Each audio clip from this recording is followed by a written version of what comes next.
Hello दोस्तों, dictation start होगी 3 second बाद।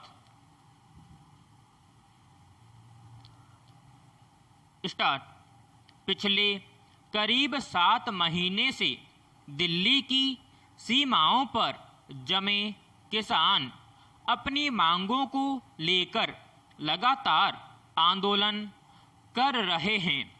इक्का दुक्का घटनाओं को छोड़ दें तो इस आंदोलन की प्रकृति आमतौर पर शांतिपूर्ण और लोकतांत्रिक परंपराओं के अनुरूप रही है। शायद यही वजह है कि इतने लंबे समय से आंदोलनकारी मोर्चे पर हैं और सरकार उनकी मांगों को नहीं मानने के बावजूद उन्हें दिल्ली की सीमाओं पर से हटा पाने में सफल नहीं हो सकी है।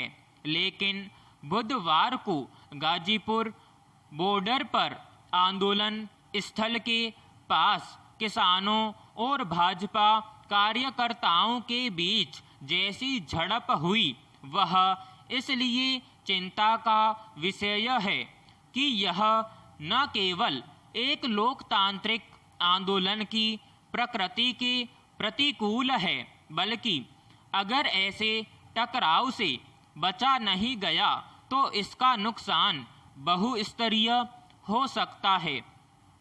खबरों के मुताबिक बुधवार को वहां से भाजपा के एक नेता का काफिला गुजर रहा था, जिसमें शामिल लोगों और किसानों के बीच नेता का स्वागत करने के मसले पर टकराव शुरू हो गया। पैराग्राफ।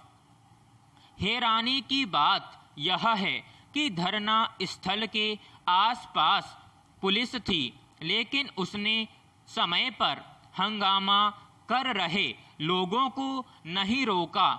आरोपों के मुताबिक बात आगे बढ़ गई तो जुलूस में शामिल लोगों और किसानों के बीच झड़प और मारपीट शुरू हो गई।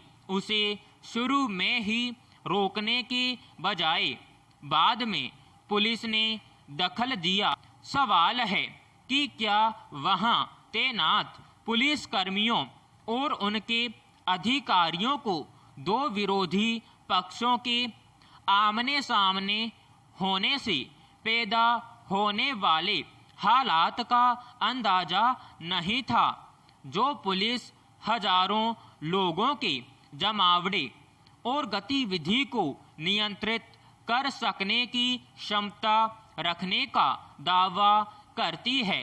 उसे हंगामा करने वालों को समय पर रोकना जरूरी क्यों नहीं लगा?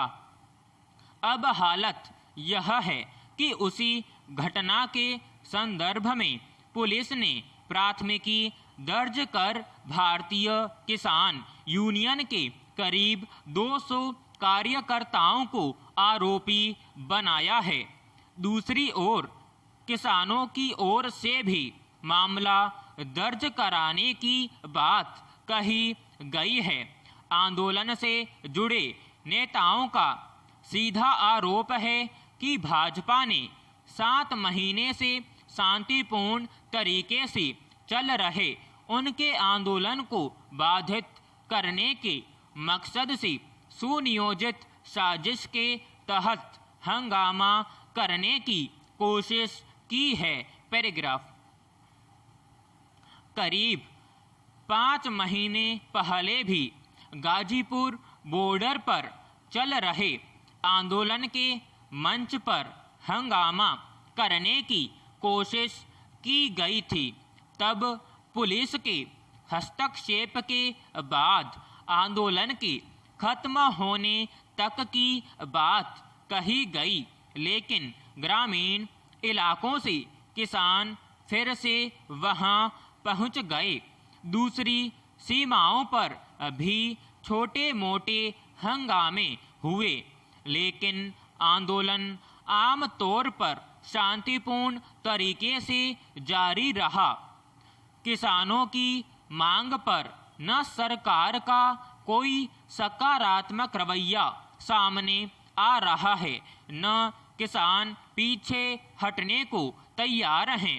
हालांकि इससे पहले दोनों पक्षों के बीच 11 दौर की वार्ता हो चुकी है, लेकिन अब वह भी बंद है। इसके बावजूद किसान जिस तेवर के साथ आंदोलन स्थलों पर टिके हुए हैं, वह सरकार के लिए परेशानी का कारण है। इससे किसी राजनीतिक दल के कार्यकर्ताओं की सहमति असहमति हो सकती है, लेकिन उसकी वजह से किसी को हिंसा के लिए उकसाना किस तरह की रणनीति है। हमारा लोकतंत्र किसी को शांतिपूर्ण तरीके से विरोध प्रदर्शन करने का हक देता है। अगर कोई पक्ष उससे सहमति नहीं रखता है तो वह बातचीत का रास्ता अपना सकता है। जरूरी यह भी है कि हंगामे या हिंसा का अंदाजा होने के बावजूद जो पुलिस मूक दर्शक रहती है, अगर वह समय पर सक्रिय हो और नाहक अराजकता फैलाने वालों के खिलाफ कार्रवाई करे तो हालात को बिगड़ने से पहले संभाला जा सकता है। विराम समाप्त।